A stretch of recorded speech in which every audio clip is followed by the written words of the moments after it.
Bonjour, chers membres, militants, militantes de la circonscription de Berthier-Masquinongé. Merci d'avoir accepté cette invitation virtuelle pour l'Assemblée générale de l'Assemblée d'investiture de la circonscription. Je serai la présidente d'Assemblée. Je me présente, Joanne Deschamps, présidente du Bloc québécois. Nous sommes en webinaire, alors si c'est une première expérience pour vous, sachez que vous êtes en mode écoute. Mais il est possible de transmettre par écrit un message de félicitations au candidat.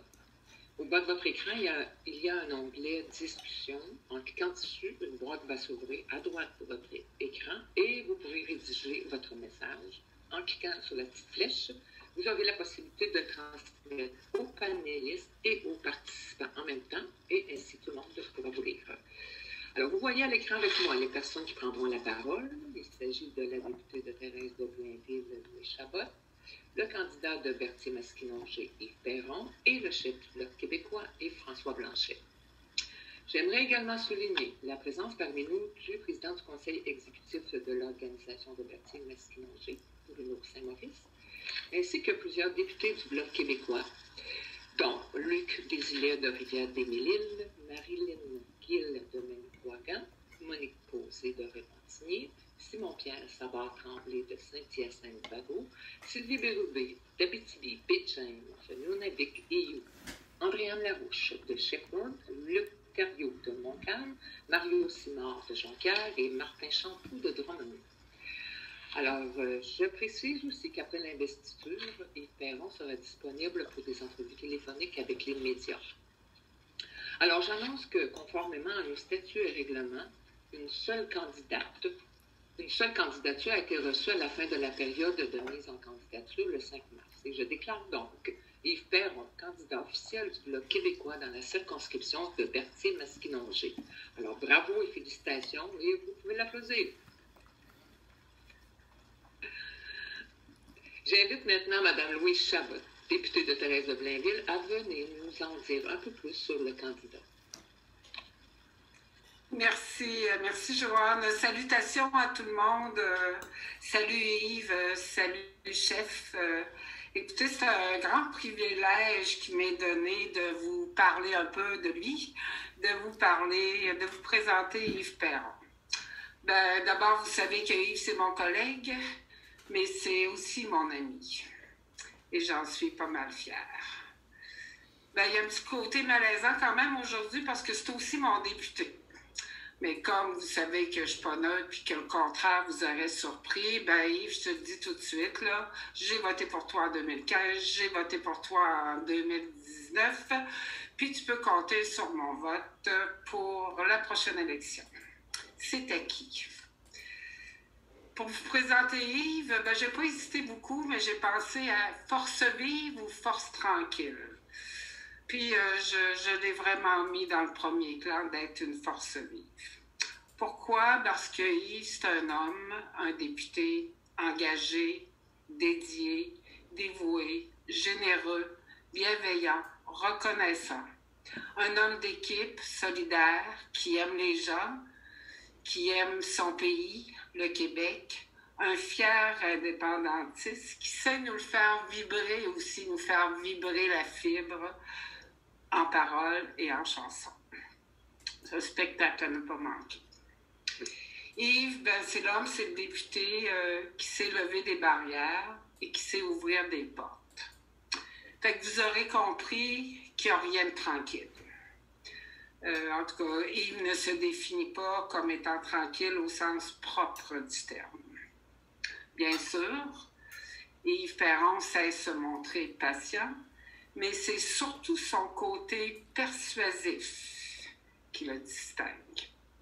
Je ne sais pas si vous êtes comme moi, si vous avez réussi à dire un nom ferme à Yves Perron avec le temps. Je ne sais pas si vous avez été victime ou témoin de cette difficulté que nos armes ne font souvent pas le poids devant les siens. Mais c'est difficile de lui dire non, puis il faut se lever de bonne heure.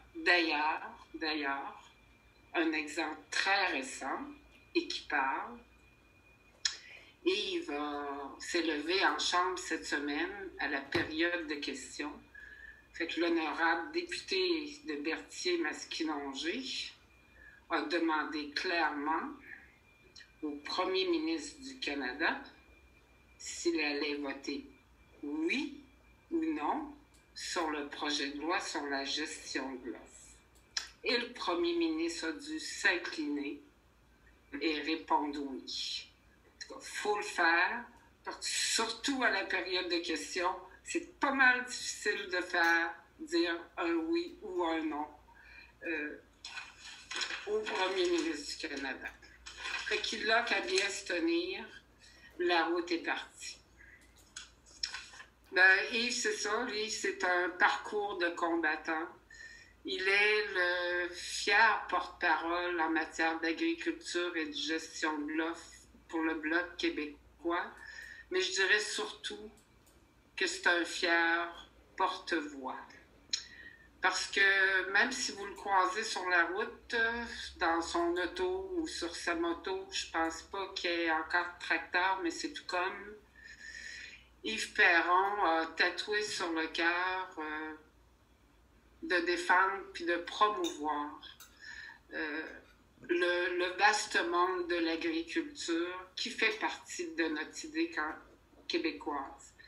Et je te lève mon chapeau bien haut, Yves Perron, je te salue, parce que tu as su, au travers les dossiers puis les projets que tu as mis de l'avant, pour les agriculteurs ou le monde agricole au Québec et bien d'autres projets, tu as su fédérer bien des groupes qui parfois semblaient impossibles, bien des groupes, bien des associations, des syndicats, des hommes et des femmes qui ont suivi, qui se sont réunis autour de toi parce que tu sais mettre de l'avant des projets porteurs. Je te salue et respect mon collègue et chapeau mon député. Merci Louise pour ce beau témoignage et maintenant sans plus tarder, j'invite le candidat du Bloc québécois pour Berthier-Masquinongé à vous adresser la parole, M. Yves Perron. Bonjour tout le monde. Merci Louise, mon Dieu. Je me retrouve mal pris pour commencer mon discours en situation émotive. Tu m'as touché, cher ami. C'est bien impressionnant d'entendre des mots aussi élogieux venant d'une personne aussi impressionnante que Louis Chabot. Je vous rappelle que moi, je suis un prof dans la vie avant d'être un député. Fait que la première fois que j'ai rencontré Louis Chabot dans un événement du Bloc, j'ai comme été surpris. J'ai dit « Bonjour madame », un peu en bégayant. Elle me dit « Je m'en viens vous aider ». Et c'est là que notre amitié a débuté. Alors, merci Louise du fond du cœur. Vraiment, vraiment, merci beaucoup. Merci aussi à tout le monde qui est présent avec nous. C'est un honneur de vous avoir. Je sais que par voie virtuelle, c'est pas facile, c'est pas super intéressant. On est intéressant pareil, mais on a fichement hâte de se voir pour vrai, puis de s'échanger des gouttelettes à tour de bras dans des discours enflammés. Ça viendra, ne perdons pas l'espoir. Donc, merci à tout le monde qui sont présents ici. Évidemment, la vie de député, vous savez que j'imagine qu'il y a des gens qui la vivent différemment, mais quand on est un peu intense, la vie de député, c'est assez intense. Alors, je remercie aussi ma famille proche, évidemment, Christiane qui est avec nous. Je l'aime beaucoup. Je t'aime beaucoup, mon amour. Merci. Merci les enfants d'être là aussi. Je sais que vous devez faire parfois des petits sacrifices pour me partager avec le pays du Québec. Mais on ne lâche pas, ça vaut la peine, on va y arriver. Merci aux gens de l'exécutif qui sont ici avec nous, les valeureux bénévoles, ces gens qu'on nomme peut-être pas assez souvent. Bien sûr, on a à l'Assemblée générale, ensuite, on pourra s'en reparler plus longuement, mais je tiens quand même à lever mon chapeau à des gens là, qui ont des années de service extraordinaires avec nous dans Berthier-Masquinongé. Bien sûr, ceux qui restent, je pense à Lisanne, je pense à Bruno, bien sûr aussi ceux qui quittent vers d'autres cieux. Paul Gauthier qui s'en va relever au nouveau défi, un homme de défi, lui, est embarqué avec nous autres parce que ça allait pas bien, puis il a dit ça nous prend un député. Maintenant qu'il y en a un, on va dans un autre comté, puis il va aller mettre un député dans le comté voisin. Ça, c'est un patriote. Roger Gartin, qui nous a malheureusement quittés pendant l'année, on a une pensée pour lui. Régent Saint-Pierre, notre valeureux poseur de pancarte. Claude Dufort, notre valeureux chauffeur aussi, poseur de pancarte également. Alors, j'ai des pensées pour vous. On s'en reparle un petit peu plus longuement tantôt dans l'Assemblée générale annuelle qui va suivre cette rencontre-là.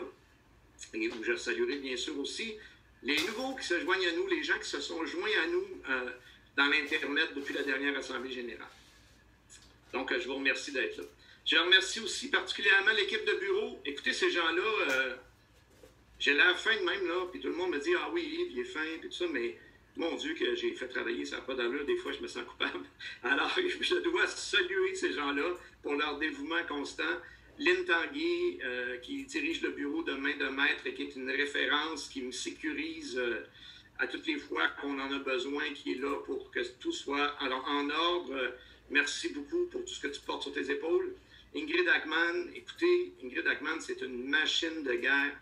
Les cas de comté, quand on met ça dans ses mains, des fois, ça prend une demi-journée, c'est réglé. Ça faisait 2 ans que ça traînait avant. C'est épouvantable, l'efficacité et le dévouement de cette femme-là. Merci Ingrid d'être avec moi constamment.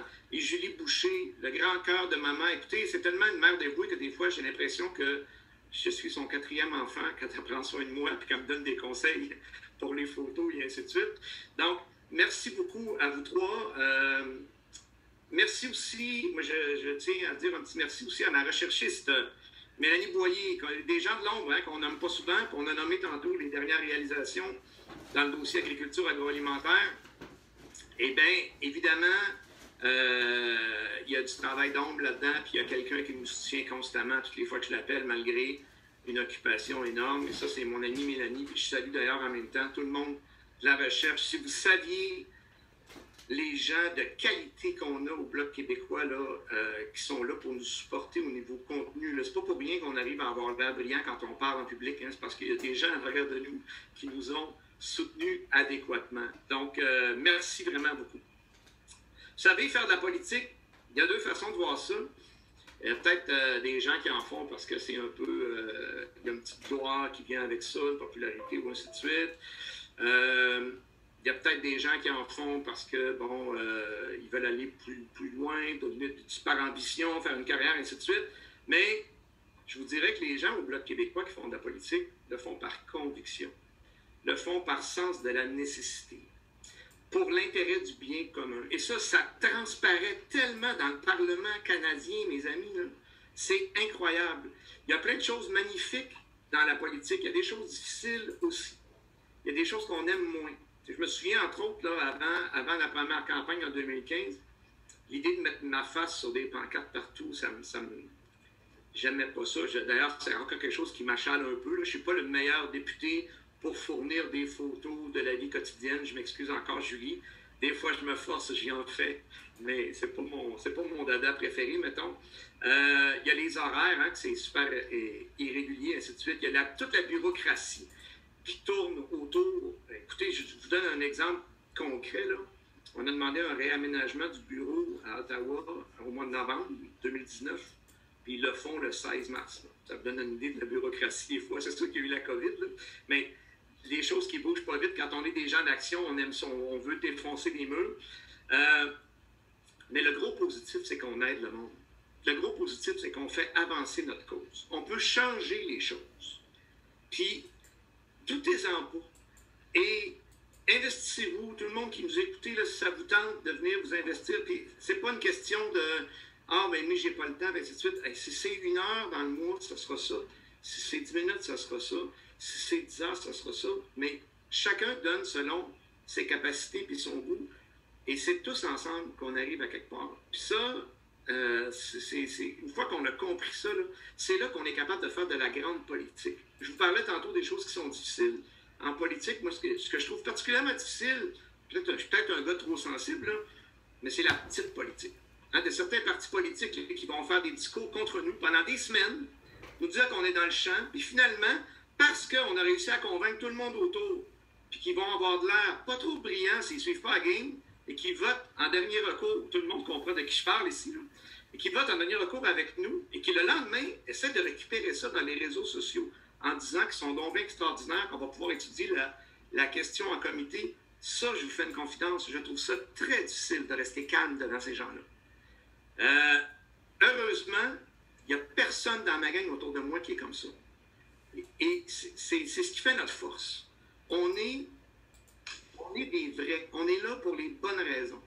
On est là pour notre monde, pour notre Québec. Puis même si des fois, vous écoutez nos discours, puis c'est sûr que des fois, quand on parle de discours très techniques, des dossiers très spécifiques, c'est sûr que des fois, on ne parle pas tout le temps d'indépendance, mais je vous jure que souvent, je me surprends à parler d'indépendance avec des gens, des intervenants de l'agriculture de l'ouest du Canada. T'sais. Des fois, ils changent de face un peu dans nos zones, parce qu'ils sont un peu déstabilisés, mais c'est tellement au quotidien.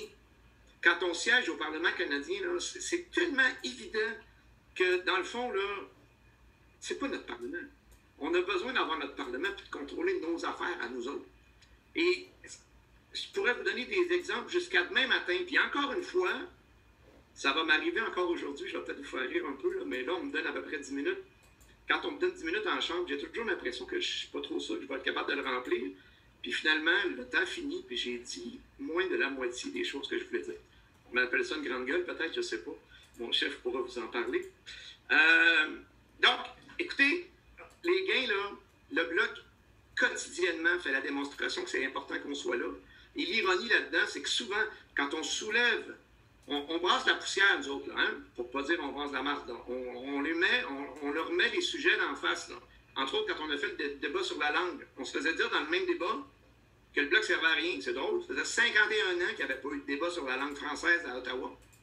Le Bloc ne sert à rien. C'est un bel exemple pour vous dire qu'on doit être là, puis on doit être encore plus fort la prochaine fois. Puis je suis très confiant. Pourquoi je suis confiant comme ça? Parce que des gains... Oui, j'ai travaillé fort en agriculture, bien, c'est tout de suite, là, mais c'est des gains d'équipe. Et si les gens du monde agricole ont accepté de parler publiquement, ils n'ont pas dit voter Bloc québécois, ils ont dit voter ce projet de loi-là, c'est parce que le Bloc est à la bonne place. Parce que le Bloc écoute son monde et propose les bons projets de loi, ceux dont on a besoin.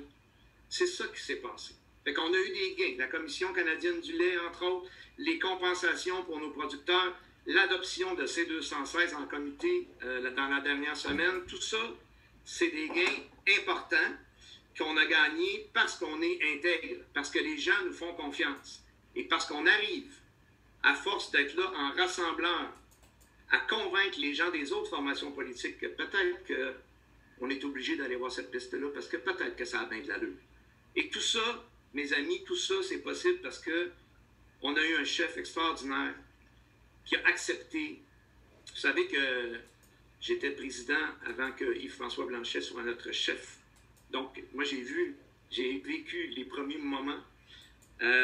C'était un gros plongeon que ce gars-là faisait.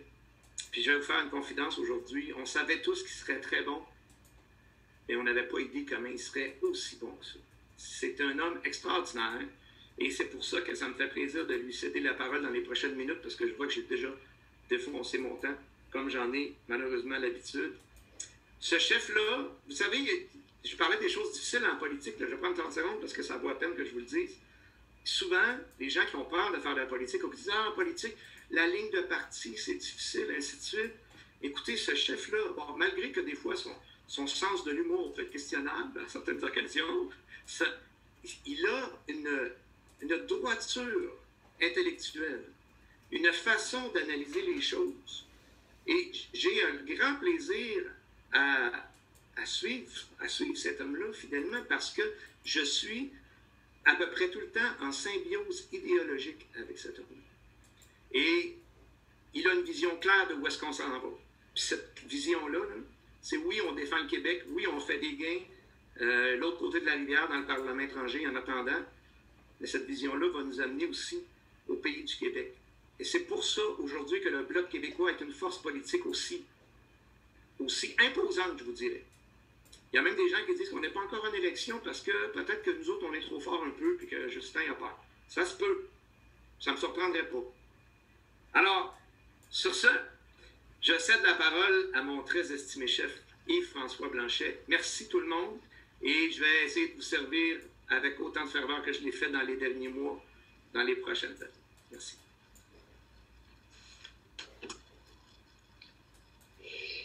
Alors, Je joins ma voix à toi, Yves Perron. Tu as vraiment fait une très belle introduction pour donner la parole à Yves-François Blanchet, chef du Bloc québécois.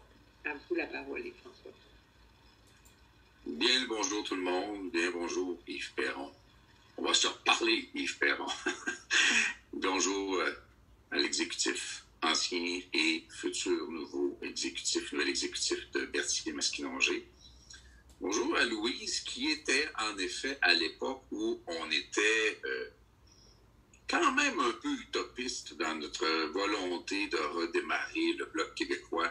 Puis avant que Louise se joigne à nous comme vice-présidente, puis avant que moi j'y sois comme chef, il n'y avait dans la direction du parti, si on enlève l'aile parlementaire, essentiellement que Yves Perron, qui a fait face à tous les défis, tous les obstacles, à certaines ignominies. Fait que c'est le fun de vous voir tous les deux dans l'écran de mon téléphone ce matin. Là, je pense que parce que j'ai dit hier soir dans un souper de cabane à sucre que Yves Perron était rendu à sa 4e boîte, il trouve que mon sens de l'humour est déplacé. Je pense que j'ai chatouillé l'abdomen du bonhomme Pittsburgh, là. Ah oui, c'est ça qu'il voulait se revenger un peu. Mais non, Yves Perron, c'est très correct parce que c'est vrai que j'ai tendance à taquiner pas mal.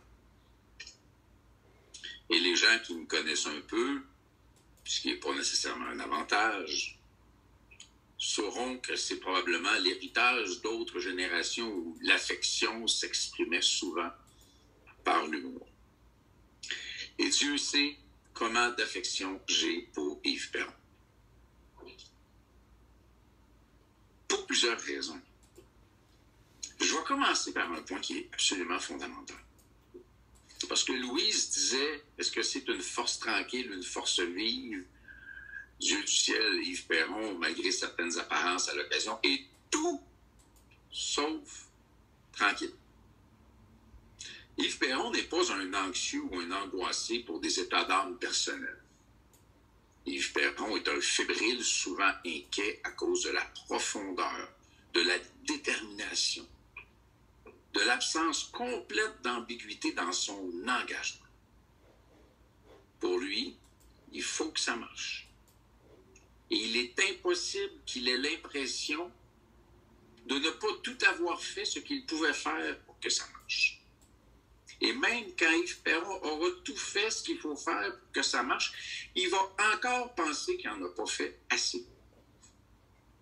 Ça fait de lui un collaborateur dans n'importe quel domaine, mais je ne l'ai pas connu ailleurs. Ça fait de lui un collaborateur extrêmement précieux, rassurant. Parfois un petit peu tannant, mais tellement extraordinaire comme collaborateur. C'est sûr que lorsque Yves Perron veut un communiqué, le 4e de la journée sur un 4e sujet, parce qu'il y a un 4e agriculteur qui l'a appelé pour une 4e fois, on va tous le savoir. Mais c'est une vertu. Et lorsqu'on a demandé à Yves de prendre le dossier de l'agriculture, on était aussi content que lui, et Dieu sait qu'il était très content. Parce qu'il est bon, parce qu'il voulait connaître ça plus, parce qu'il s'y est engagé, et aussi parce que Yves savait que dans sa circonscription, c'était tellement emblématique et tellement important. Et je pense qu'on a fait un excellent choix. Yves Perron nous a démontré à de nombreuses reprises, depuis la première fois où on a eu une conversation dans un petit restaurant portugais sur la rue Sherbrooke, à l'est de Honoré-Beaugrand, une détermination sans faille. Il y a bien du monde qui aurait pu dire à l'époque où essayait de retrousser le Bloc québécois qu'il y avait d'autres choses à faire de leur fin de semaine, qu'il n'avait pas besoin de recevoir des messages entre l'intimidation et l'impolitesse grossière par les réseaux sociaux ou autrement, qu'il n'avait pas besoin de se faire gosser par des journalistes qu'on avait mis sur des mauvaises pistes à l'endroit du Bloc ou de lui. Il n'y a pas besoin de ça. Et il l'a fait pareil. Et c'est de voir sa joie presque enfantine lorsqu'il y a des succès. Lorsqu'il y a quelque chose qui marche, là, il n'est pas juste content. Moi, je suis genre à dire, je suis content, je suis rendu à l'autre affaire. Il y a la candeur dans la joie de Yves Perron lorsqu'il y a un succès. Et je pense que c'est contagieux. Et je pense que ça en fait un collègue très apprécié. Ça prenait ça. Parce que le dossier de l'agriculture n'est pas simple.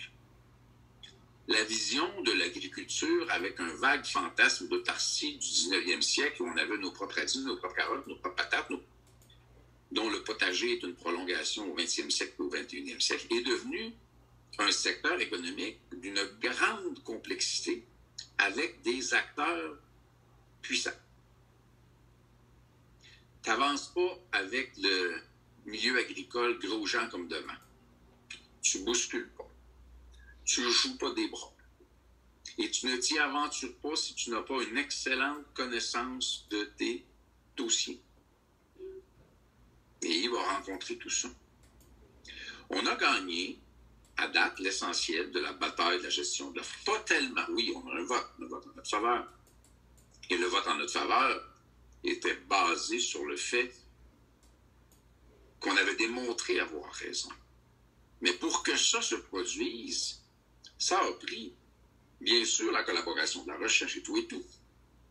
Mais ça a pris l'inextinguible étincelle de Yves, qui n'a jamais arrêté, persévérant, gossant au besoin, mais solide à tous égards dans la maîtrise du dossier. Et la victoire de la gestion de l'offre, c'est d'abord et avant tout la victoire de Yves Perron. Sa persévérance est exemplaire.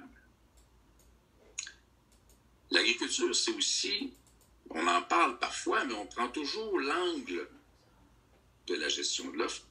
C'est un levier économique puissant, en particulier dans les régions du Québec, qui progressent avec le vent d'en face. Et on a le devoir de protéger ça. On a le devoir de l'adapter à la nécessité de la relance de notre économie après une pandémie qui aura fait tellement mal à tellement de monde. C'est aussi un enjeu écologique qui est une obsession personnelle. L'agriculture évolue parce que les enjeux environnementaux de la planète évoluent. Et le milieu agricole est souvent coincé dans une situation très grave où leur prospérité, leur succès économique, leur capacité à assurer la pérennité de leur famille et de leur installation est constamment menacée. Vous savez, quand on prend 2,5, 3%, 3,1% des revenus ou des marchés garantis par la gestion de l'offre et qu'on les cède sur les marchés étrangers, c'est la marge de profit qu'on cède. Ce n'est pas les premiers 10% qui rentrent dans une shop, le profit. C'est les derniers 10% qui rentrent. Pas pour rien qu'il y a des problèmes d'anxiété chronique chez tellement d'entrepreneurs agricoles. Et on dit à ces gens-là qu'ils doivent en même temps entreprendre une révolution environnementale. Et c'est vrai qu'ils doivent le faire, mais ils n'en ont pas les moyens, mais ils n'en ont pas les ressources. Mais c'est crucial. Et ces gens-là vivent avec la concurrence émergente d'un autre secteur agricole tout aussi légitime, qui est l'agriculture de proximité, l'agriculture biologique, l'agriculture de niche, la transformation locale. Tous ces enjeux-là font du monde agricole quelque chose de complexe et d'extrêmement intéressant. L'enjeu sanitaire, l'entrée sur nos marchés de produits étrangers qui ne sont pas assujettis à des normes aussi sévères que celles que nous, on veut imposer au Québec. Faisant un produit, passez-moi le mot mandarin, plus cheap sur nos tablettes, moins sécuritaire, et rendant la concurrence américaine plus difficile à affronter encore. Et ultimement, l'agriculture comme enjeu purement identitaire. On est ça. Lorsqu'on disait dans la campagne électorale, l'agriculture, c'est nous, c'était terriblement vrai. Moi, je ne fais pas mon deuil. Je ne réussis pas à faire mon deuil du fait que pour la même production laitière au Québec, on a 4 fois moins d'exploitation d'entreprises que dans les années 80. Ça veut dire que chaque entreprise est en moyenne 4 fois plus grosse et ce n'est pas une vertu. parce que le modèle agricole québécois était très familial.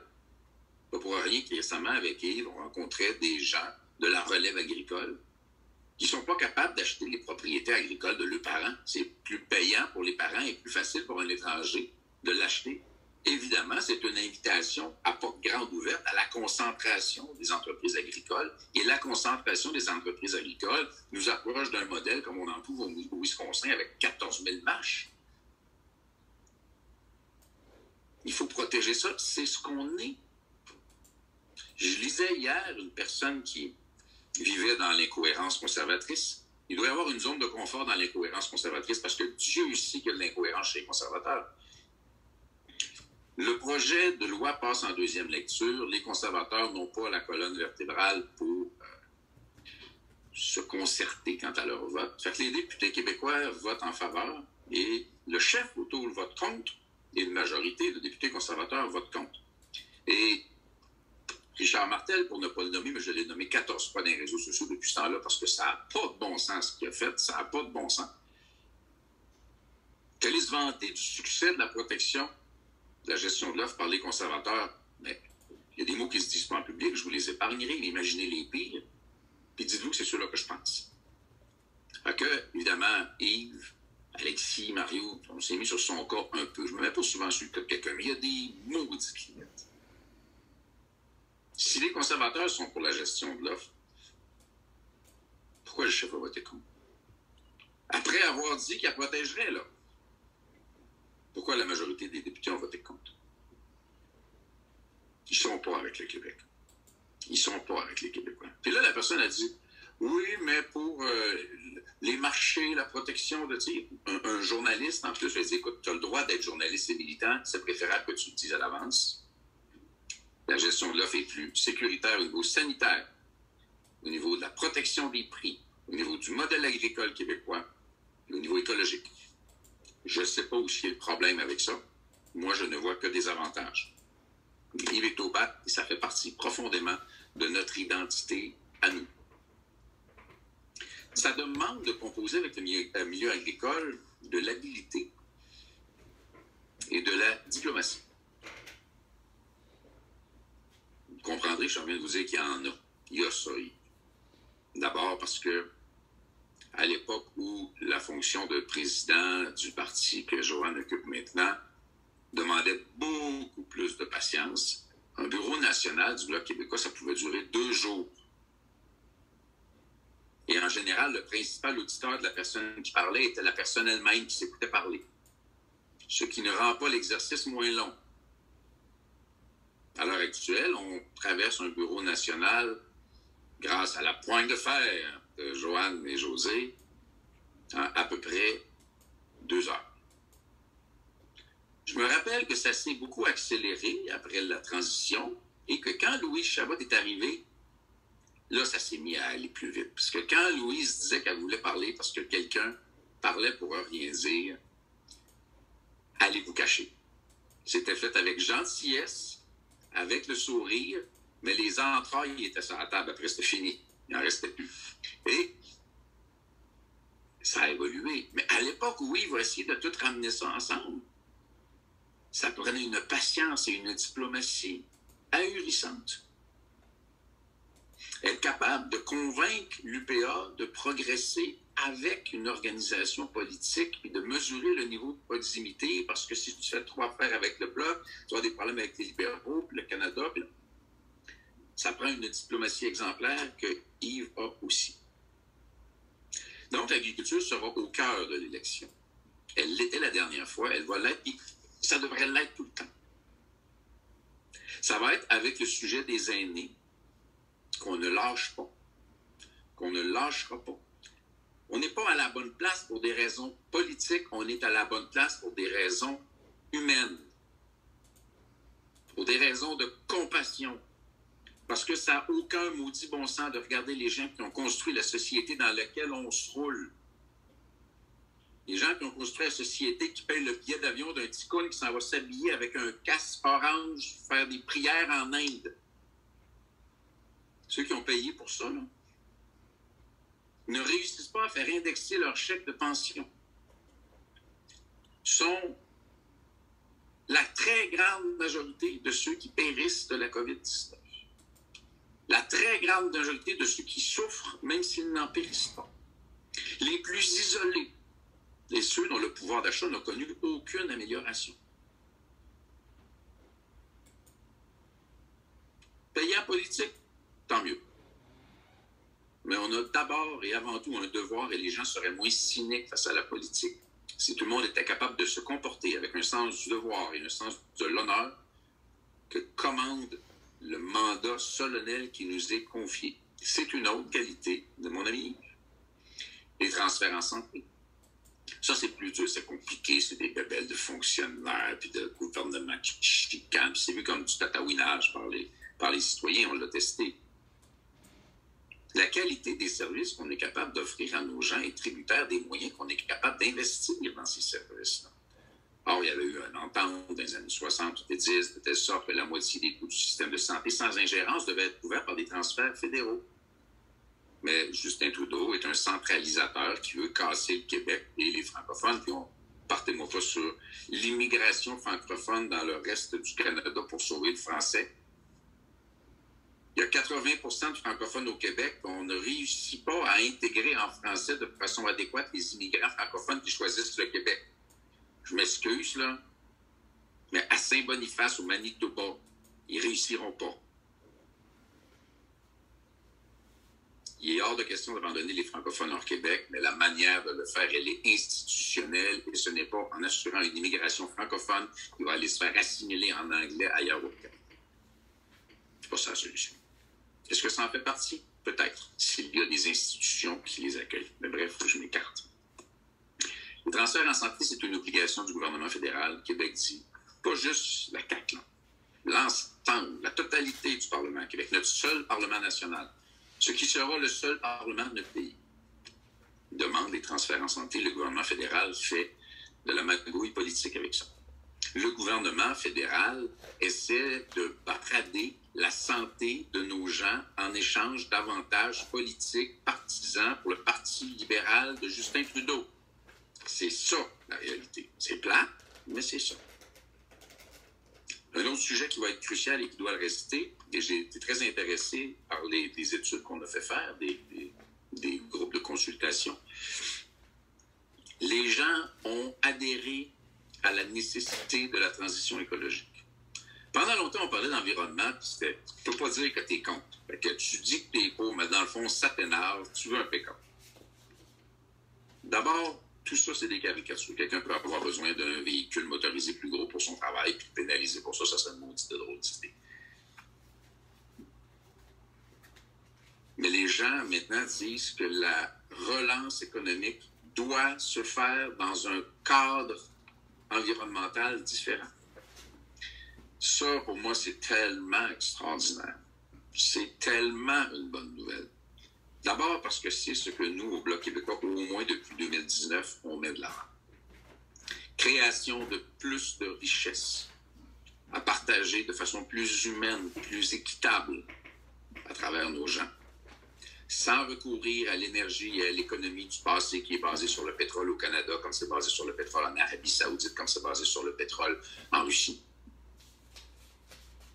Notre énergie propre, nos ressources naturelles exceptionnelles, nos centres de recherche dans toutes les régions du Québec, le plus important réseau de recherche qu'on puisse imaginer que le Canada essaie de copier et en partie d'acheter.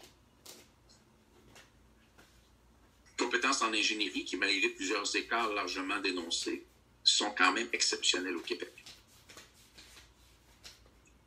Notre capacité à être un modèle au niveau environnemental est une obligation d'être un modèle au niveau environnemental.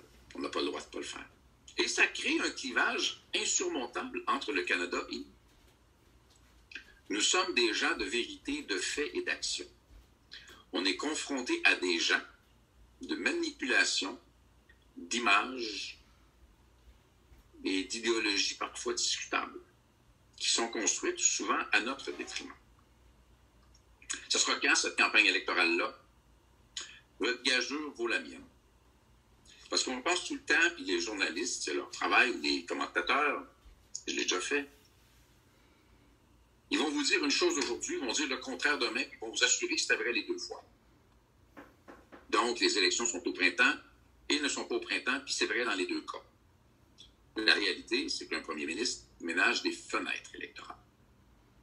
Quelle est la prochaine fois où j'aurai une opportunité de devenir majoritaire? Parce que c'est ça la volonté d'un parti qui n'est qu'un parti de pouvoir. Le Parti libéral, mais nous, ça ne peut pas être plus antithétique que ça.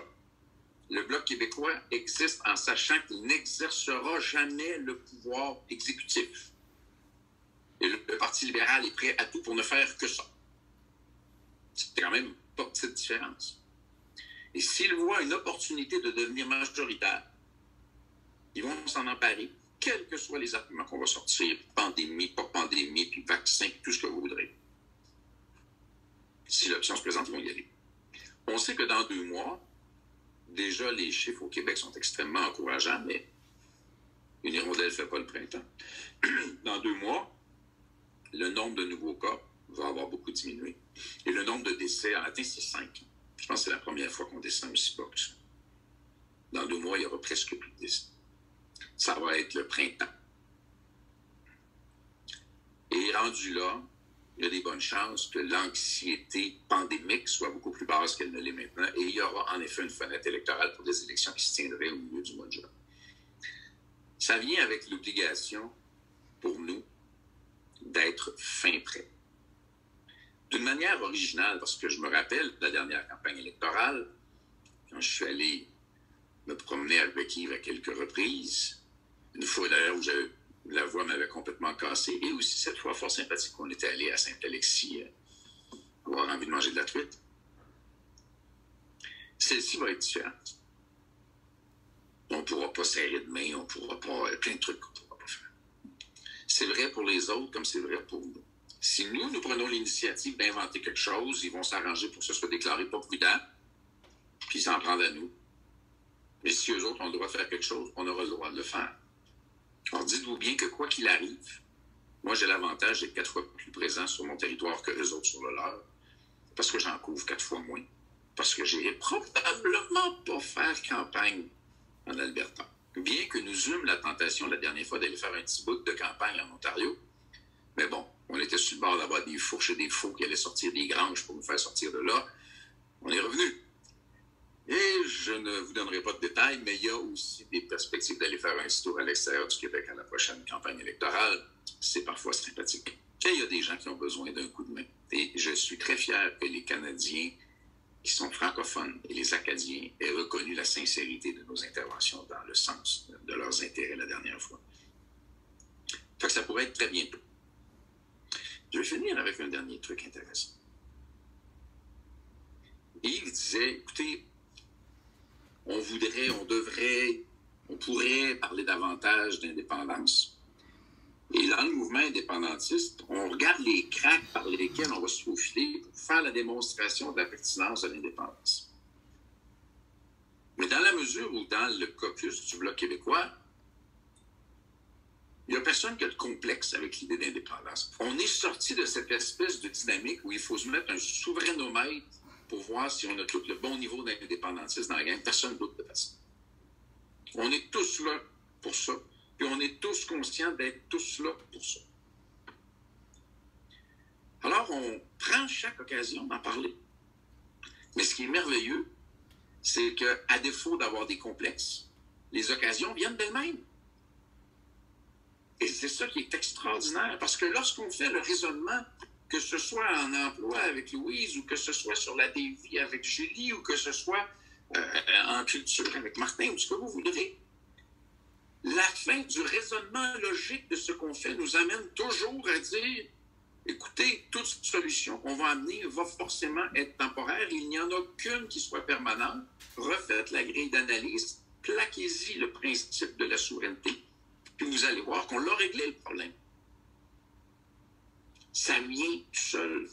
Bien sûr, quel bonheur, je vous le dis pour ceux qui ne vivront jamais là. C'est presque orgasmique de se lever au Parlement du Canada, de regarder Justin Trudeau d'en face, puis y parler d'indépendance du Québec. Quel bonheur, quel plaisir c'est. C'était une des vertus déçu lorsqu'on a traité le dossier de la crise d'octobre, mais ça arrive tellement souvent que la logique se présente d'elle-même et qu'on peut lui dire, vous savez, nous, la solution, on la connaît. Puis tôt ou tard, ils devront se rendre à l'évidence qu'ils sont bien mieux de faire un deal honorable, de nation à nation, d'égal à égal, pour garder un certain nombre de choses en commun si ça sert le Québec autant que ça sert le Canada, que de constamment essayer de bloquer l'évidence et le constat que comme toute autre nation au monde, le Québec peut s'approprier tous les attributs de sa souveraineté politique. Parce que, à quelque part, c'est inexorable. À chaque fois qu'il y a quelqu'un qui a eu l'impression que c'était fini, ça s'est remis à grouiller, puis ça s'est retroussé. Puis à l'heure actuelle, on est dans un cycle qui monte et qui s'en va vers... Il reste du travail à faire à Québec, mais regardez qu'est-ce que nous, on est capable de faire pour les soutenir dans l'intervalle. Vous savez, on ne s'en va pas vers une élection où on se dit on va trouver 25 sièges, là. Je ne me lève pas le matin en me disant que je vais gérer le repli, moyennement le tempérament de tous les députés du Bloc québécois. On se lève en se disant qu'il faut aller chercher une majorité de sièges au Québec pour être capable de dire, quand on se lève dans le Parlement fédéral, parce que Trudeau se le permis, ceux qui parlent pour le Québec, c'est nous. Et ça, c'est le meilleur appui qu'on ne peut pas donner aux indépendantistes de l'Assemblée nationale du Québec, ceux qui pourraient le devenir ou le redevenir, sait-on jamais. C'est notre rôle fondamental. C'est notre vent, c'est le vent de notre énergie éolienne, parce qu'on ne parlera certainement pas de gaz en troc. Et c'est l'énorme plaisir qu'on a de sentir que ça progresse. Puis ça, c'est une joie quotidienne.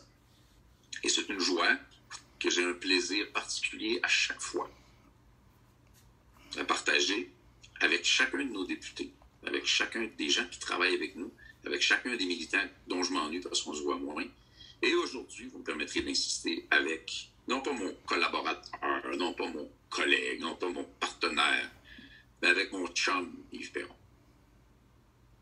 Merci.